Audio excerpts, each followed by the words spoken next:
Small, itty-bitty background. I started writing when I was 16. I stopped. I went through a nasty depression. I restarted. And then it was good, and then I went through another nasty depression, and then I restarted. And then it was good, and then I went through another nasty depression, and I restarted. Thus, I am here. So basically, I do write a lot about pain, hence the title, Open This Book and Let Me Bleed on You. So there's not going to be a lot of happy stuff, so I apologize. It's going to be a downer, so somebody in the second set, happy shit, please. Yeah, so I'll start off with one happy poem.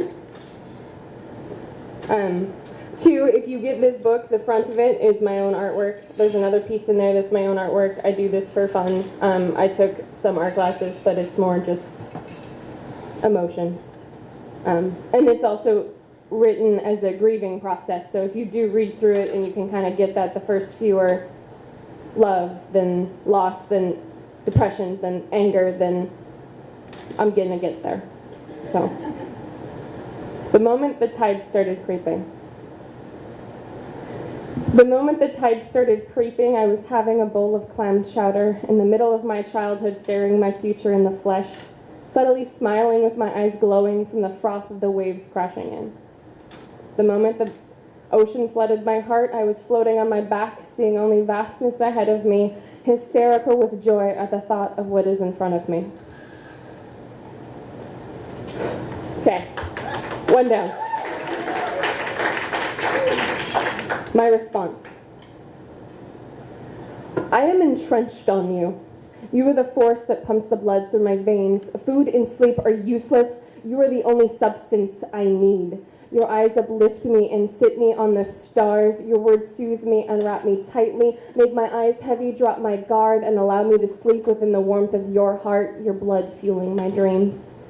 A single glance in the air escapes the chambers of my lung, joyfully suffocating me. Every time I exhale, I fly higher. Every inch of me flutters and trembles when I hear your name. The closer you get to me, the louder my soul cries. I feel it tugging and pulling me close like an electrical attraction. The louder the cries, the harder the aches. I feel pain with you. Pain I am happy to feel. If it is what I must endure to be near you, if it means you will stay close by, I will silently take the bruises and the scars, even if it becomes the definition of our relationship.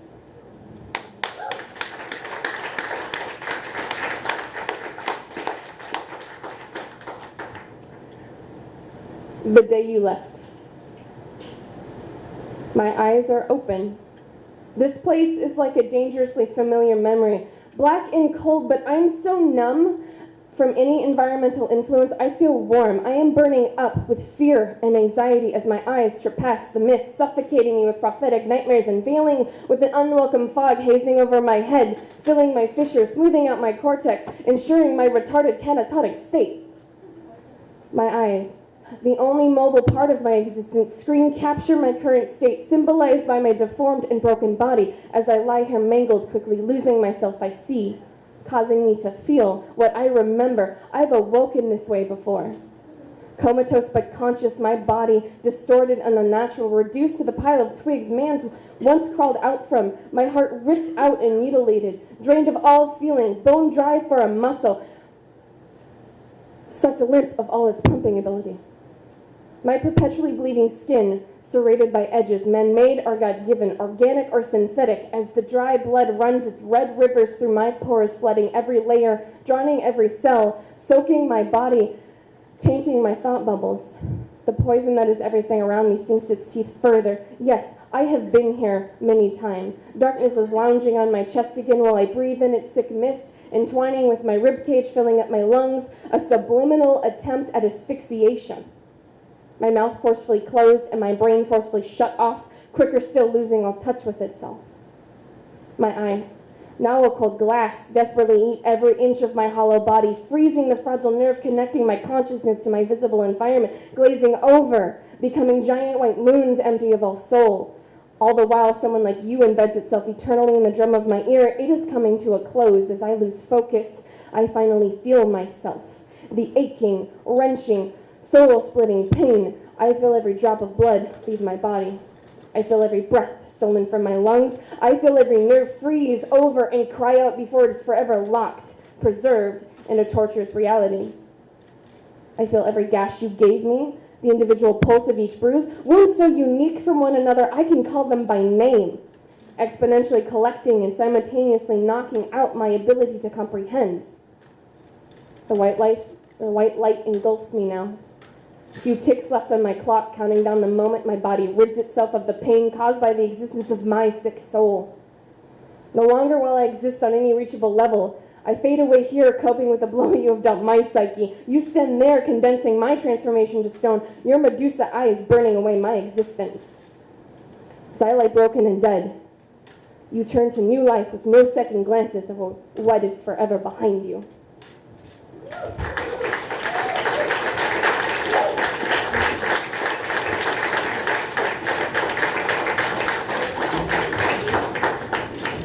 Don't leave me.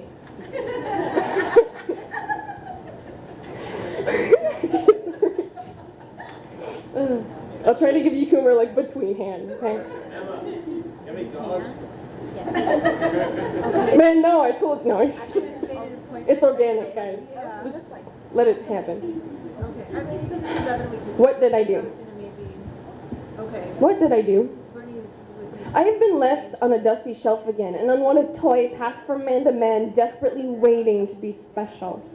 Okay. I've been hurled into a garbage can, left to rot away, my soul barely bitten, barely tasted, but decidedly not good enough to continue eating. Not even a dumpster diver would salvage this disgusting treasure. I identify more with a broken animal on display than I do a fellow Homo sapien. I have been mocked out like a moray eel in a tank. I have been touched at more times than a goat at a petting zoo. That I feel dirty. When you walk away from me, remember to sanitize. I made the mistake of thinking that the bright cosmic phenomenon I believed myself to be was interestingly enough to someone, that I was unique enough to be cherished. Nobody loves a rough and dirty asteroid. Analogies aside, what did I do? The picture of my hurt and hollowed husk has been painted. My sad anecdotes tell the story of my abandonment well enough, but no description answers my question. What did I do to be treated like a piece of unwanted, ugly, dirty garbage?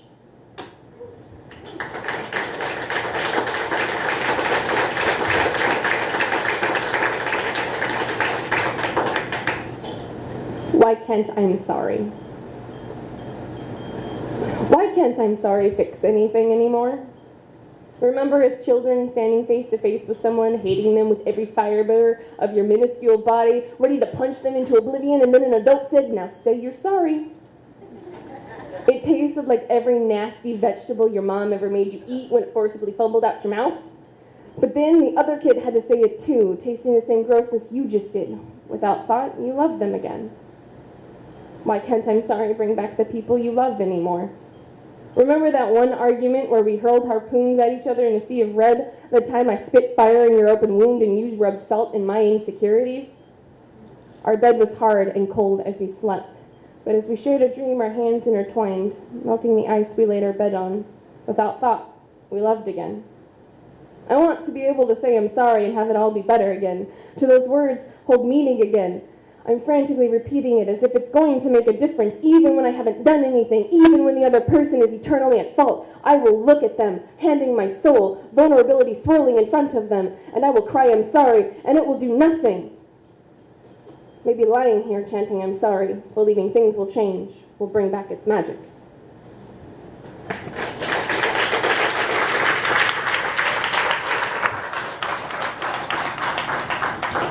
Punching him right there. Okay.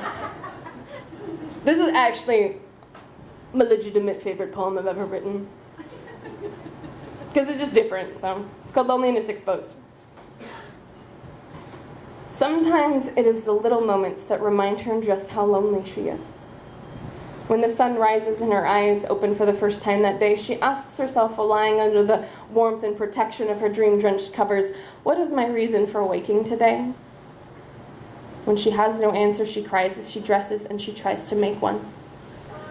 When the night is filled with company, she laughs and smiles for the first time that day. During the inevitable march back to solitude, she asks herself, what is my reason for going home? When she has no answer, she cries as she drives and she tries to make one. When the moon rises and she tilts her head to the dust scattered in the sky for the first time that day, she asks herself, staring at the magnified beauty above her, what is my reason for looking up? When she has no answer, she hangs her head to the ugly ground and goes inside, too tired to make one.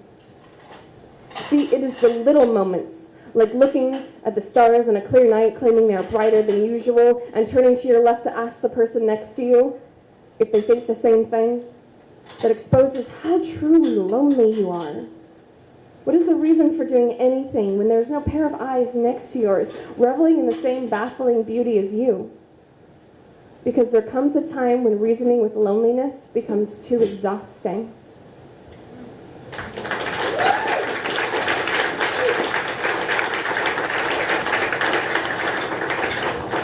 Dwayne, I didn't see what time I got up here. Okay. It's called the disconnect. Sometimes I look in a mirror and I feel disconnected from myself.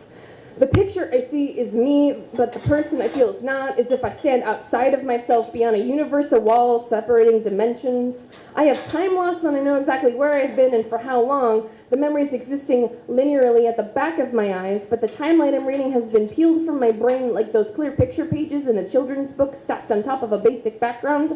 I am left staring at what was me while still being the foundation for who I am. The foggy recesses of my mind have never been so sharply contrasted as I struggle to explain myself and my other self. I am one entity with two reflections and one memory, leaving an unsettling question of, who am I, every time I look in the mirror?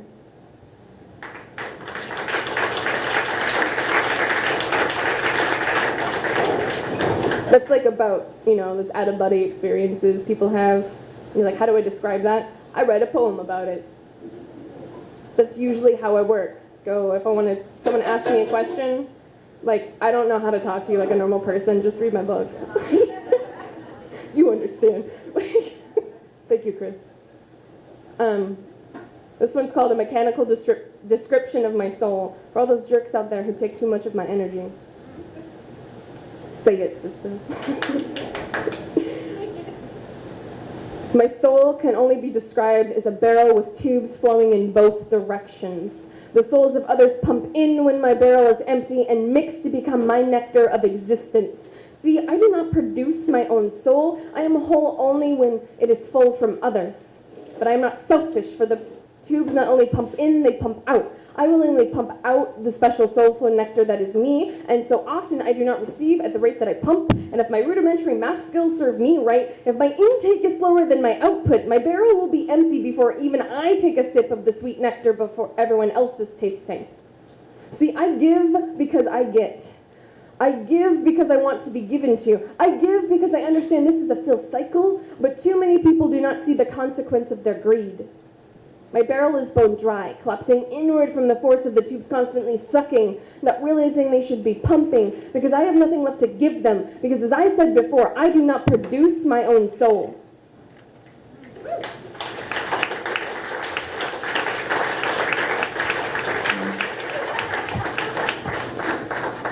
As Dwayne said, this is the first time I've ever done this kind of thing before, and it's like super surreal that this all happened.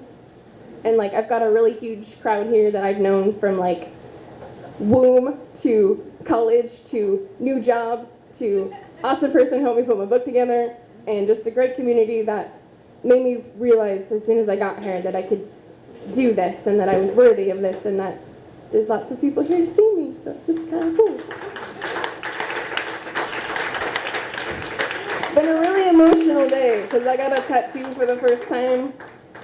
And it wasn't painful, so she started filling in the bubbles, and then it was like, okay, can we just get it over with? And then my friends were sitting over on the side, and I wanted to yell at them to shut up, but I was too much in pain to be like, just leave. So, I know, thank you. What's your tattoo? It's DNA and phylogenetics. If you guys can see it. Still different. Yeah. Lower? I figured you'd appreciate it, Chris. Okay. My mother doesn't know yet, so I haven't put a picture on Facebook. Write a poem about it. might. Who knows? I mean, it was painful, and I did bleed. So, this one's called Soulful Exchange. You broke up with me a year to the day you first kissed me. Lack of love being the anticlimactic straw that sort of just fell off the camel's back and kept walking. You said once, a few days, weeks, I don't know, afterward a hint that we were in fact soulmates. That soulmates didn't really mean mates, but people attached to those words you so often scoff at, fate and destiny. No, it wasn't a lack of love that knocked the straw over, for mated souls cannot not love each other, because those souls are each other, and deep down every soul loves itself. We humans just stop it from happening. No, it wasn't a lack of love that knocked the straw over. As you so eloquently put it, you've discarded your mated soul rather than treasuring it when you had the chance. But even with you gone, you are always here. Because as you admitted, our souls are linked, and as we have discovered, so are our brainwaves. So it should come as no surprise to hear from you when my soul feels unsettled on the subject of you.